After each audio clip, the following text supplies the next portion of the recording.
Hello students, Rajesh sir edu point में आपका स्वागत है। यदि आप मेरे चैनल पर नए हो तो ज़रूर सब्सक्राइब कर लीजिएगा। देखिए, आज कुछ लेट हो गया, बहुत दिन हो गया, लगभग 15 दिन हो गया 12वीं क्लास का वीडियो नहीं पड़ा, कुछ दिक्कत थी। और 10वीं का तो डायरेक्ट बन जाता है तो उसका वीडियो पड़ जाता है, तो आप लोगों के लिए समय थोड़ा नहीं मिल पा रहा था, लेकिन अब आपके लिए पूरा समय मिलेगा। हर रोज़ कोई ना कोई सब्जेक्ट का वीडियो आपको ज़रूर मिलेगा।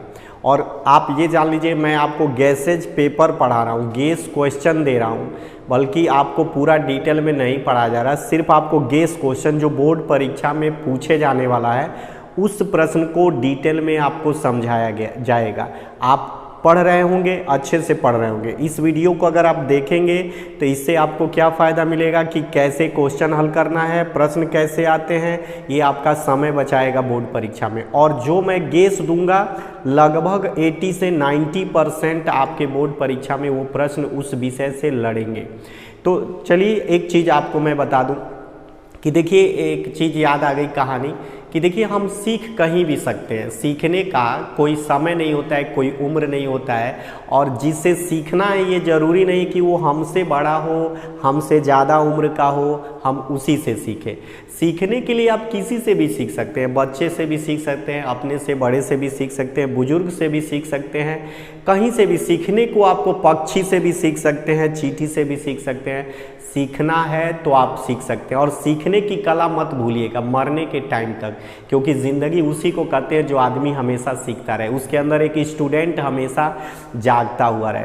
आप एक स्टूडेंट हैं तो आपके अंदर वो जागृतिपन तो होना ही चाहिए ना, कि आप जागरूक हैं, जिसको जागरूक कहते हैं कि आप जागरूक हैं, तो हर दिन आप अपडेट रहते हैं। तो आज मैं जो आपको कहानी सुनाने जा रहा हूँ ठीक कुछ ऐसे ही है। एक बार प्लेटो जो थे, आपको पता होगा प्लेटो के गुरु कौन थे? सुकरात। सुकरात के चेला प्लेटो, प्लेटो का चेला हुए अरस्तु, अरस्तु के चेला हुए सिकंदर महान, जो दुनिया पे राज किए। तो प्लेटो यूनान के बहुत अच्छे दार्शनिक थे।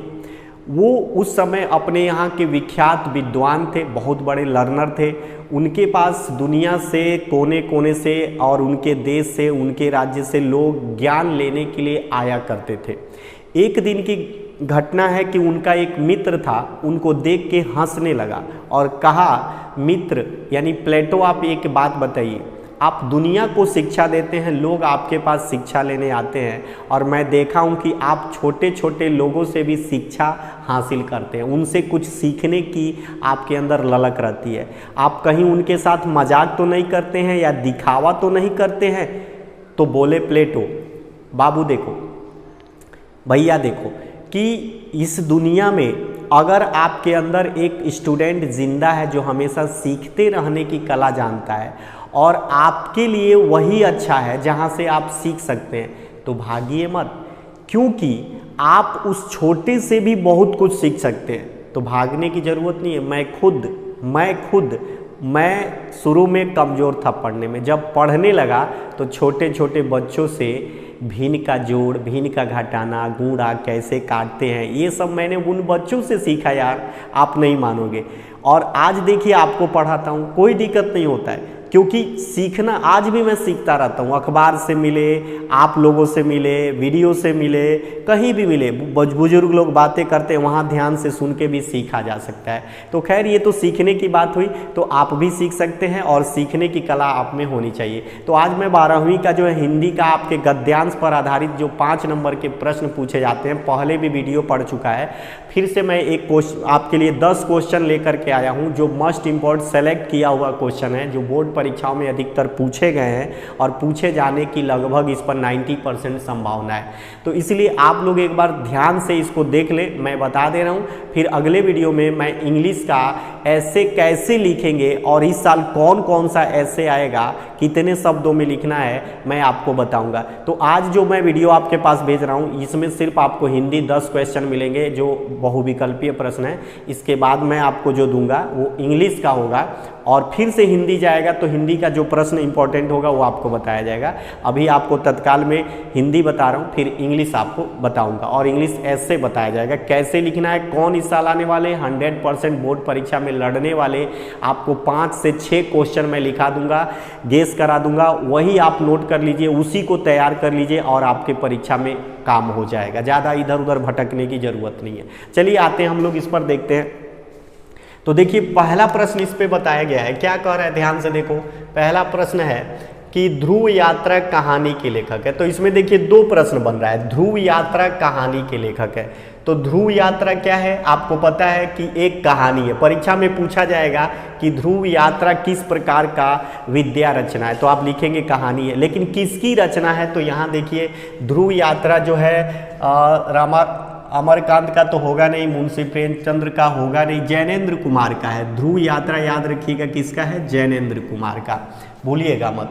इसमें देखिए कह रहा है दूसरा प्रश्न में, निम्नलिखित में से जयशंकर प्रसाद की कृति है। तो इसमें ध्यान से देखिए जयशंकर प्रसाद की रचना है ये ध्रुव स्वामिनी। इसमें देखिए तीसरे नंबर क्वेश्चन में साहित्य सहचर के लेखक है, याद रखना साहित्य सहचर के लेखक है हजारी प्रसाद द्विवेदी। हजारी प्रसाद द्विवेदी साहित्य सहचर के लेखक है हजारी प्रसाद द्विवेदी।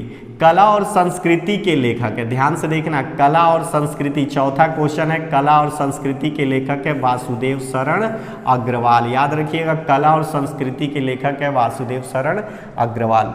पांचवा क्वेश्चन कर रहा है पिताजी, याद रखिएगा पांचवा पिताजी संस्मरण है। देखिए दो क्वेश्चन है इसमें, पूछ सकता है पिताजी किस प्रकार की विद्या रचना है, तो आप लिखेंगे संस्मरण है।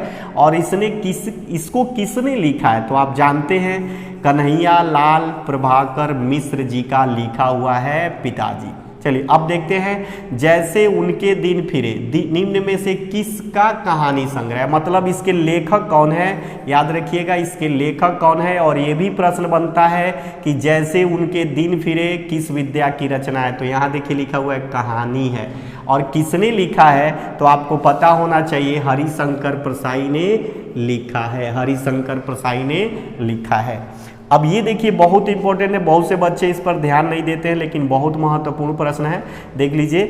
विषस्य विषमौषधम की गद्य विद्या है, मतलब ये किस प्रकार की गद्य विद्या है, तो ये नाटक है बाबू, एक बहुत अच्छा नाटक है, आप इसको याद कर लीजिएगा, बोर्ड परीक्षा में बहुत बार पूछा गया है। क्या भूलूं क्या याद करूं आत्मकथा, ही तो आप जानते हैं 10 में से पढ़ते चले आ रहे हैं कि ये है हरिवंश राय बच्चन की आत्मकथा है। और परीक्षा में इसे दो प्रश्न बनता है, एक तो पूछेगा ये किस प्रकार की विद्या रचना है, यानी क्या भूलूं क्या याद करूं किस प्रकार की विद्या रचना है, तो आत्मकथा है। और किसकी रचना है, तो हरिवंश राय बच्चन की रचना है। अब देखिए ये प्रश्न नंबर 9, प्रेमचंद्र की कहानी का नाम, इसमें 4 कहानी दिया है, उनका जो प्रेमचंद्र लिखे हैं उनके कहानी का नाम बताना है। तो प्रेमचंद्र ने कफन लिखा है, तो उनके कहानी का नाम हो जाएगा कफन। अब आते हैं क्वेश्चन नंबर 10, दिख रहा होगा आपको, प्रेमचंद्र का उपन्यास है, कौन सा उपन्यास है भाई, आप जानते हैं कंकाल है नहीं, तितली है नहीं, गोदान है उपन्यास। दो प्रश्न बन रहा है, गोदान किस प्रकार की विद्या रचना है, तो लिखेंगे उपन्यास। और गोदान किसकी रचना है, तो प्रेमचंद्र की। और इसमें से ऑप्शन दे दिया, तो प्रेमचंद्र का उपन्यास का एक नाम है गोदान। तो कुछ प्रेमचंद्र के उपन्यासों के नाम याद कर लीजिएगा अच्छे से, क्योंकि प्रेमचंद्र से जुड़े कई ठो प्रश्न हर साल पूछे जाते हैं। बहुत ही अच्छे उपन्यासकार रहे हैं, कहानीकार भी रहे हैं, तो उनके बारे में अच्छे से जान लेना आपके लिए बेहतर होगा। तो दोस्तों अगले वीडियो में हम फिर मिलेंगे हिंदी लेकर के, और इंग्लिश जाएगा, फिर हिंदी जाएगा, फिर इंग्लिश जाएगा, ये जाता रहेगा, और मैथ भी जाता रहेगा, आप परेशान ना होइए। जो मुझे इंपॉर्टेंट महत्वपूर्ण प्रश्न मैं चूज करूँगा वो आप तक पहुँचा दूंगा। तो फिर एक बार कहूँगा, अगर आपको फ़ायदा चाहिए मेरे चैनल से बोर्ड परीक्षा के लिए, तो ज़रूर सब्सक्राइब कर लीजिएगा, और हम आपके साथ बने रहेंगे। भागने की ज़रूरत नहीं है, ना आपको ना हमको, हम लोग लगे रहेंगे तभी मंजिल मिलेगी। ठीक है दोस्तों, तो फिर मिलते हैं अगले वीडियो।